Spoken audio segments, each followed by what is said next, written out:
పేతురు ఒక బిచ్చగాడిని గురించి మనం చూసినట్లయితే అపోస్తల కార్యాలు 3వ అధ్యాయం 1-10 దాకా మనం చూసినట్లయితే,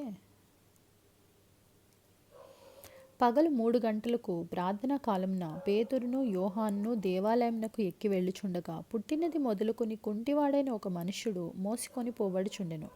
వాడు దేవాలయంలోనికి వెళ్ళు వారిని భిక్షం అడుగుటకును, కొందరు ప్రతిదినము వానిని శృంగారమను దేవాలయపు ద్వారం నొద్ద ఉంచుచూ వచ్చిరి.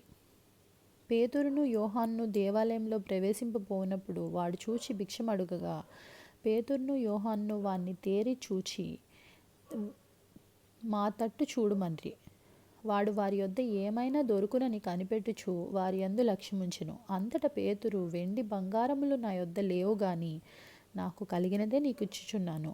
నజరేయుడైన యేసుక్రీస్తు నామమున నడువమని చెప్పి వాని కుడిచేయి పట్టుకొని లేవనెత్తెను.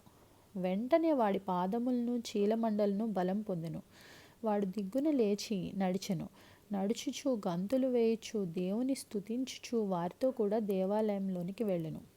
వాడు నడుచుచు దేవుని స్తుతించుట ప్రజలందరూ చూచి, శృంగారమను దేవాలయపు ద్వారం వద్ద భిక్షము కొరకు కూర్చుండిన వాడు వీడే అని గుర్తెరిగి వానికి జరిగిన దాన్ని చూచి విస్మయంతో నిండి పరవశులైరి.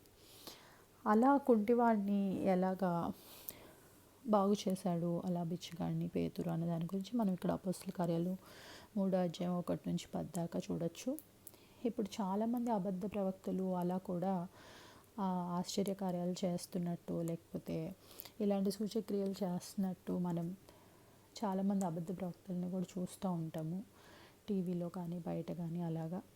కానీ ఆ కాలంలో అవన్నీ జరగడానికి కారణం ఏంటి అంటే, యేసుక్రీస్తు వారు ఉన్నారు, వారు ఇలాగ అపోస్తలులకి ఇలా ఇచ్చారు, అలాంటిది జరగడానికి అక్కడ రుజువుపరచడానికి అలా కొన్ని క్రియలు జరిగినాయని మనం తెలుసుకోవాలి.